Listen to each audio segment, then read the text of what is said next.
Hey everybody, I'm Random Bystander here, and I'm a random bystander who's here to kick off NonTendo November, where we spend a whole month taking a look at not Nintendo games. But you may be wondering, what's the first game we're going to look at this week? Well, I have this, the nifty NonTendo bag, where inside is a bunch of non-Nintendo games, and we pick it and review it.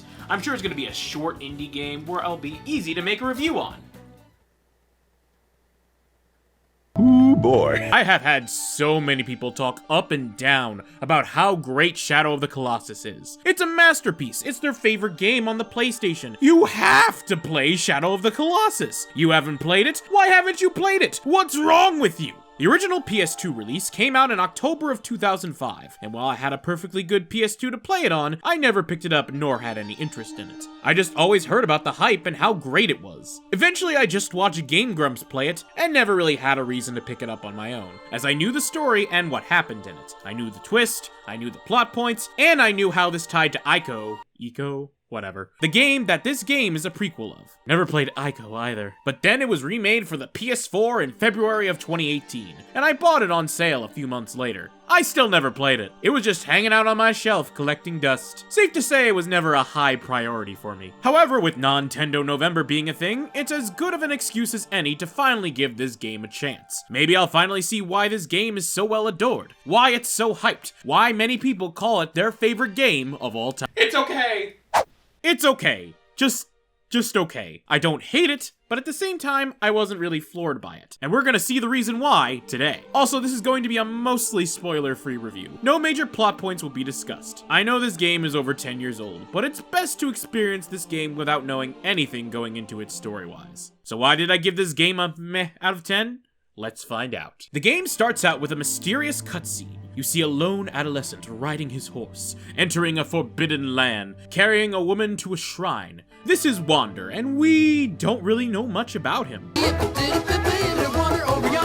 All we know about him is that he has a horse, he has his sword, and the possible love of his life has kicked the bucket. Wander goes to a spirit named Dorman, who supposedly has the power to bring people back from the dead. Wander wants to make a deal with the shadowy demon, but Dorman requests a small favor. You see, Dorman's got these statues in his room, and he wants to do a little demolition and redecorate the place a little. Only way to get rid of these statues, however, is by defeating humongous beings known as Colossus. Colossi, Colossuses. They are roaming all around this forbidden land, and in order to save the one he loves, Wander must use his trusty horse, Agro, must journey forth to find the 16 Colossus, and take down every single one. You move as Wander, and you have two weapons, your sword and your bow. You have a long way to go, but thankfully you can call and mount on your horse by pressing the triangle button. You can also use the triangle button to speed up Agro and get to where you need to go. And trust me, get used to riding Agro. A good chunk of this game is going to be you riding this horse. But thankfully, they give you a path to go to. You lift your sword in the air. Okay, I'm gonna stop doing that now. Which reveals a path to the Colossus you're trying to find. And then you follow it. I once heard the saying that life is about the journey, not the destination. This doesn't really apply when reaching the Colossus. Okay, hear me out. There's a lot of beautiful scenery to look at. And yes, the graphics are super impressive. I'm sure it was great to look at during the PS2 era, and some of the locations really blow me away now. The models look great too, and the realistic detail they put in the remake is astounding. But when you travel to each and every Colossus, this is all you see. There's no enemies in your way, no fights, no NPCs, just you and Agro on your way to the Colossus. On one hand, it's very interesting. You get time to think about not only where you go, but your actions in the game. With so much of the game left a mystery, you have time to process all that happens in the game. Time to piece together what exactly is going on. And that's pretty cool. Not to mention all the exploration and puzzle solving you do in order to try and find out where the next Colossus is. It's an experimental and artistic thing to do in a game, and can really build up the atmosphere. But on the other hand, it's kind of boring. You're just riding a horse, just to get to the Colossus, not really doing anything else. It takes a while, and sometimes it's not only boring, it arguably feels like it is artificially lengthening the game. After no matter what Colossus you defeat,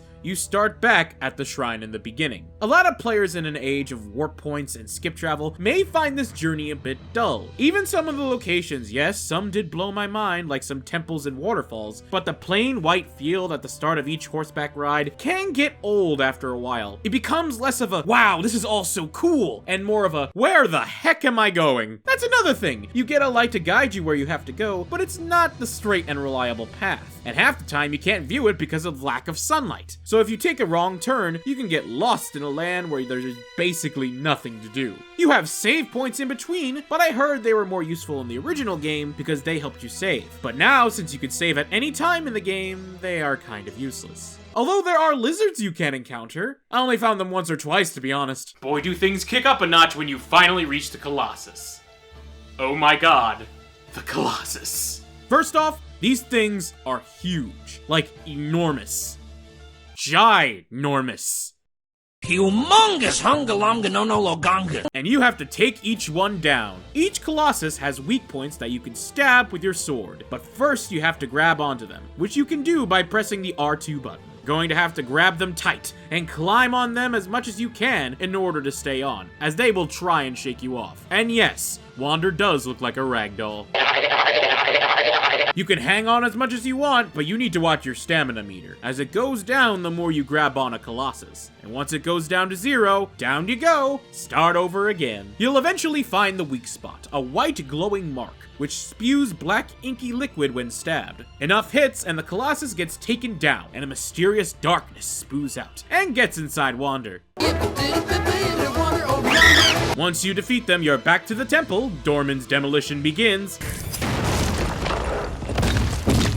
Now that's a lot of damage! And you have to take care of another Colossus. Rinse and repeat 15 more times. There are 16 different Colossus to defeat, all with different strategy to them. They have different attacks, different designs, all of them cool by the way, and all have a unique way of puzzle solving to beat them. Some require you to use your bow and arrow, others require the assistance of aggro. Each fight is so unique and epic, and provided me with a challenge that I really enjoyed accomplishing. But at the same time, the game does a good job of making you wonder if beating these creatures is really the right thing to do. Most of these animals don't initiate attack. They either are defending themselves, and sometimes don't even attack you at all. Some of these creatures feel provoked, almost like a barking dog who's afraid for its life. It's kinda sad to see some of them go, especially since some of these Colossus are so peaceful and so awe-inspiringly cool to look at.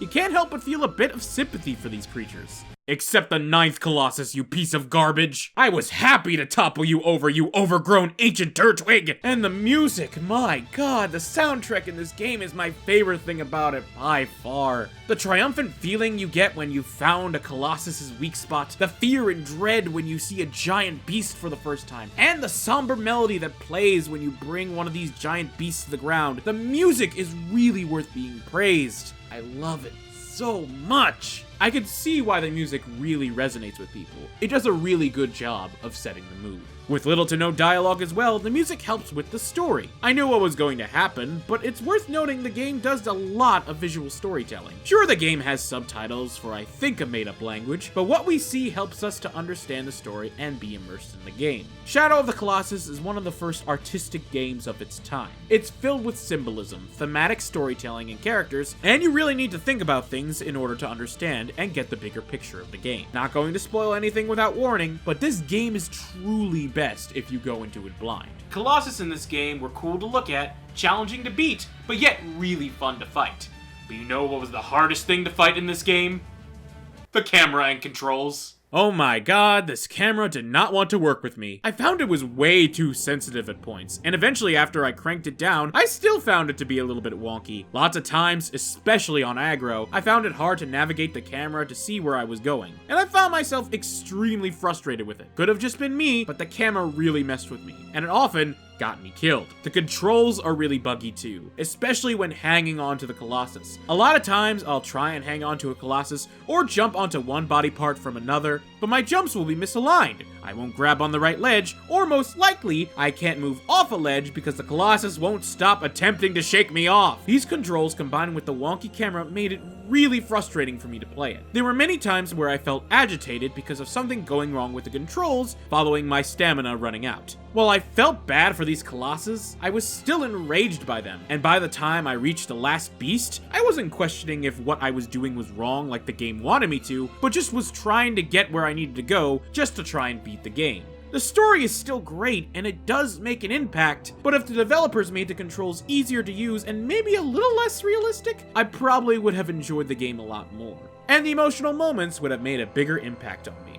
But after all the broken statues, after all the horsey riding, after stabbing every Colossus I can, how did I feel about this game? Do I think this game is pretty decent? Yes. Do I think this game is one of the best PS4 games of all time? Absolutely not.